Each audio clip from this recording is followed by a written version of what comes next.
Remember that scene in Back to the Future when Marty McFly goes back in time and plays Johnny B. Good at the school dance? And he gets to the solo and he just starts putting on a show. Hopping across the stage, sliding on his knees, playing behind his back, and just shredding the whole time. And when he finally opens his eyes at the end, he realizes that the whole school is just staring at him, dumbstruck, like he grew a pair of antennae. He hands his guitar away and says, I guess you guys aren't ready for that yet. But your kids are gonna love it. That is Pistol Pete Maravich in a nutshell. Someone who came way before his time, like he'd been sent from the future. But Pistol Pete's mission wasn't to save his parents' marriage. It was to put on a show. Which he did. His NBA career lasted 10 years, from 1970 to 1980. The Pistol was named to the NBA's 50th and 75th anniversary teams, was a 5-time All-Star, and a 4-time All-NBA selection. He was inducted into the Naismith Basketball Hall of Fame in 1987, and is on the Mount Rushmore of the greatest college basketball players in history. I want to be very clear about something. Pete Maravich was different, okay? He was built different. And not different as in worse, like me. Maravich was a wizard. Benjamin Franklin would have been jealous of his ingenuity. One of his NBA teammates described him as a stepchild of the human imagination. He handled the ball like he had it on a string. His acrobatic layups are singularly out of place in the NBA of the 1970s. The range and precision on his jumper could not have been better suited for a league with a three-point line. His no-look passes foreshadow the era of Showtime. And he did so much other odd, groundbreaking shit.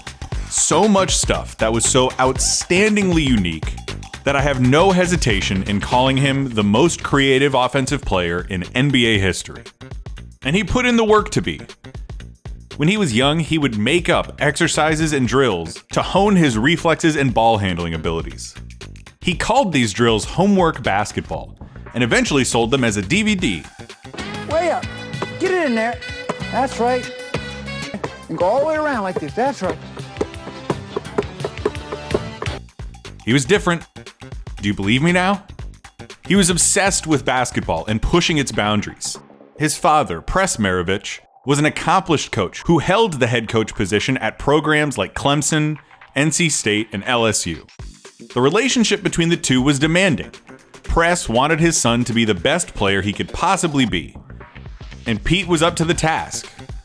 There are Bo Jackson-esque stories about Pete dribbling basketballs out of the windows of moving cars and in the aisles of movie theaters as a kid.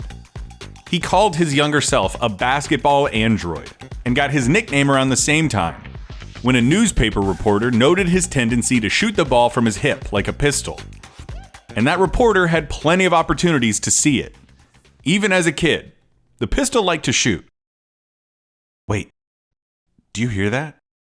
It's the crystal clear sound provided by the sponsor of this video, Raycon. Raycon is the best in the business at providing premium tech products at affordable prices.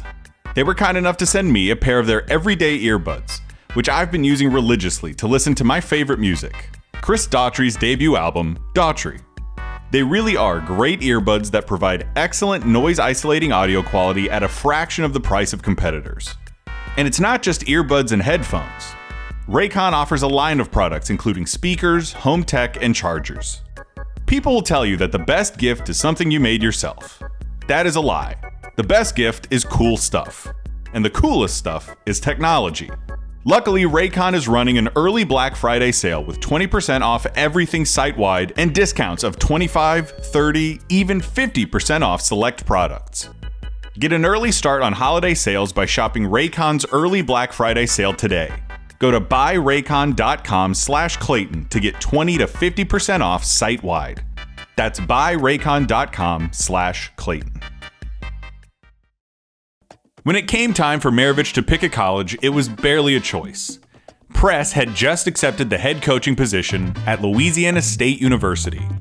And when Pete got the offer, his father told him, "If you don't sign this, don't ever come into my house again." Freshmen weren't allowed on varsity teams back then, so Pete spent his first year in college on the JV squad. No one has equaled what he then did in his 3 years as a varsity starter. In his sophomore season, he set the D1 single-season record for scoring average. 1,138 points, an average of 43.8 points a night. He did it again his junior season. 1,148 points, a rate of 44.2 points per game. And his senior season remains, over 50 years later, the most points ever scored in a single season of D1 college basketball. 1,381 points. 44.5 points per game.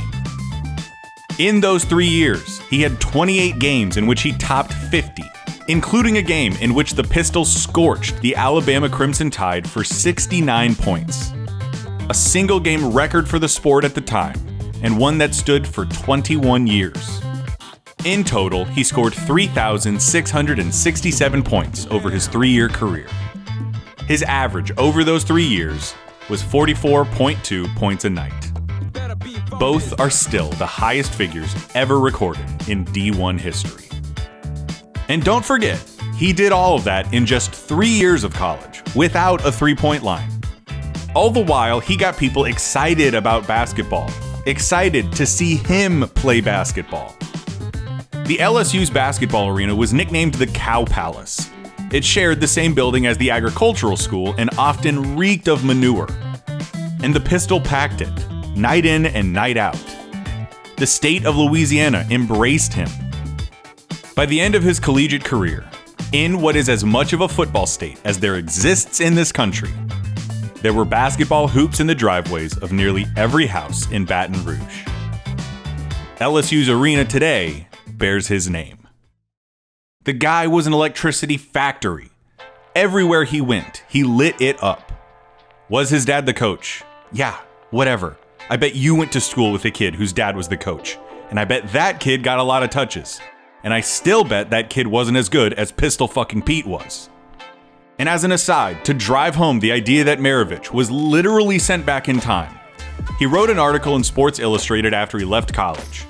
He addressed the people who gave him a hard time for his showmanship by talking about how the game was evolving back then in 1969.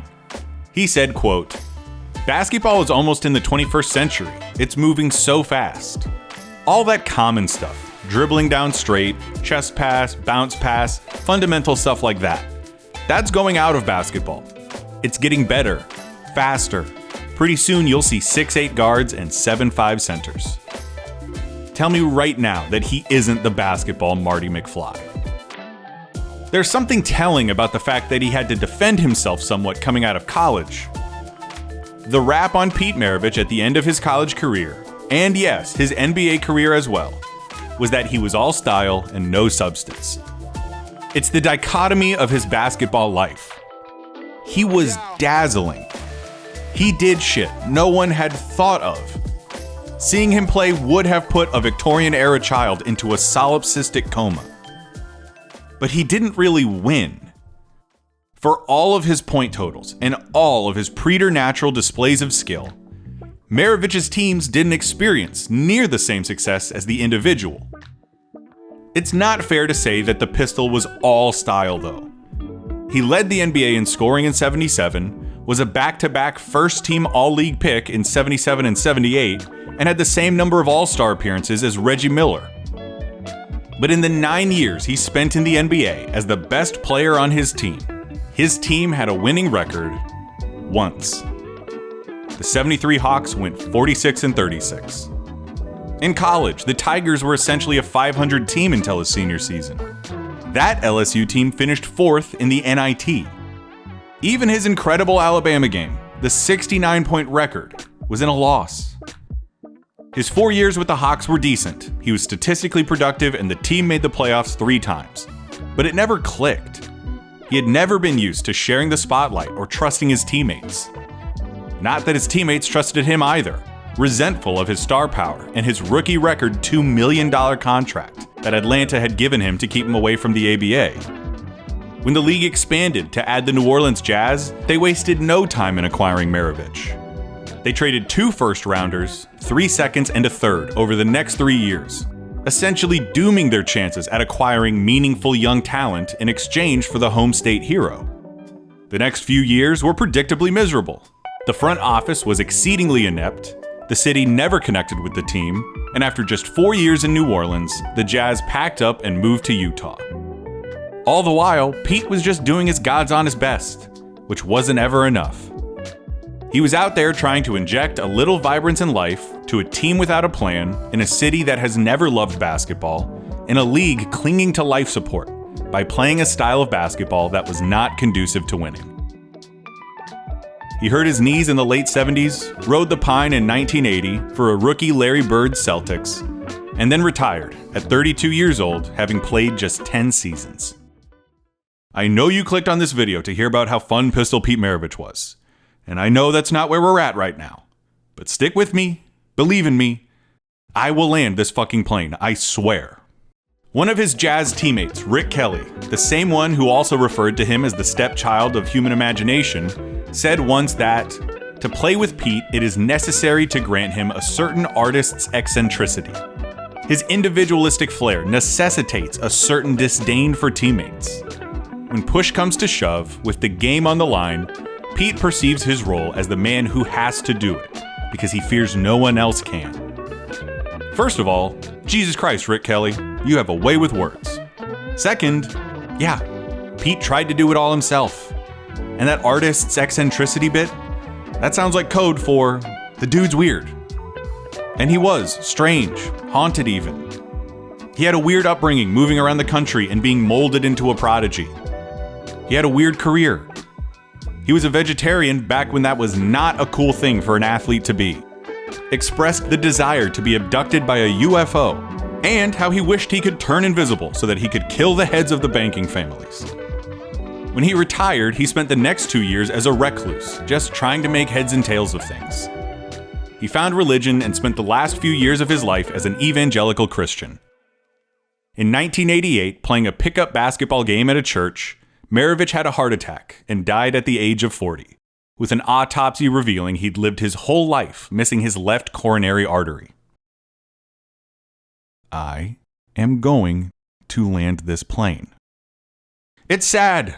In fact, I would go so far as to say that it's a downright bummer. A few years before his retirement, his former Hawks teammate Lou Hudson said, "Raw talent-wise, he's the greatest who ever played. The difference comes down to style. Always, no matter what he does, he will be a loser." That's his legacy. It never looked easy being Pete Maravich. And Hudson was right. Pete Maravich is remembered as just that. His legacy is that of a loser. Except it's not. It's not even close to what his legacy is. He's remembered for being exhilarating, for being the smoothest, the slickest, the most entertaining player in the NBA for nearly a decade. The luster on his shine has only gotten brighter. You might not have known that he played for the Hawks or the Jazz, but you knew the name Pistol Pete Maravich, and you knew that he was a virtuoso with the ball in his hand.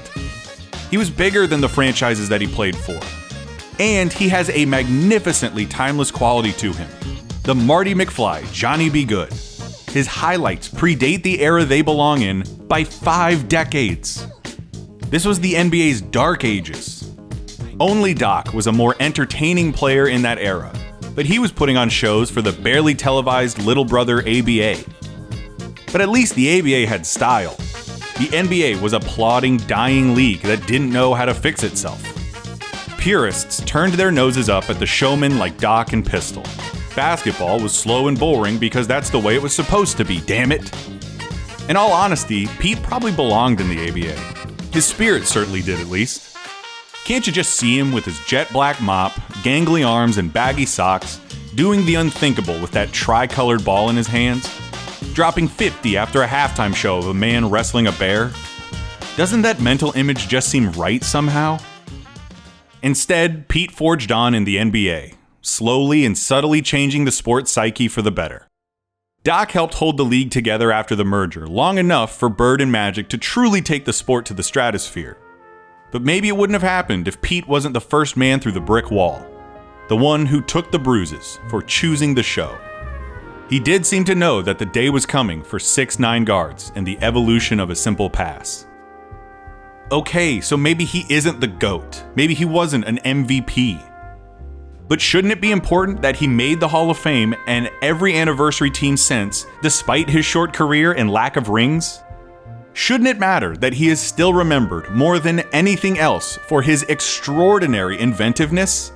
That Magic cites Pistol Pete as one of the inspirations for Showtime. Is he a what-if guy? Maybe, I guess. There's something to be said about the injuries and some bad situation stuff, but who cares? I don't think of Pete Maravich as a what-if. I think of him as a ringing success. He was truly one of one. There has not been, nor will there ever be, anything like him. Sure, there might have been players who were technically better at the facets of his game, but to invoke the name of Pistol Pete is to say that this guy is as good at this thing as it gets. As thrilling, as entertaining as someone can be. That is the legacy of Pete Maravich. Someone who made the spectacular routine. The lone ray of light in an otherwise dreary NBA. The guy who did his best to make the sport of basketball fun. I have turned off the fasten seatbelt sign. Thank you for flying Air Clayton. In that SI article that Pete wrote before he entered the NBA, he said, "Whatever happens, whatever the criticism or the whistles or handkerchiefs or even shouts of hot dog, I'm gonna go out shooting and passing in my own way. I can't change now. It's the only style I have, even if it is one long show. After all, everybody loves a show."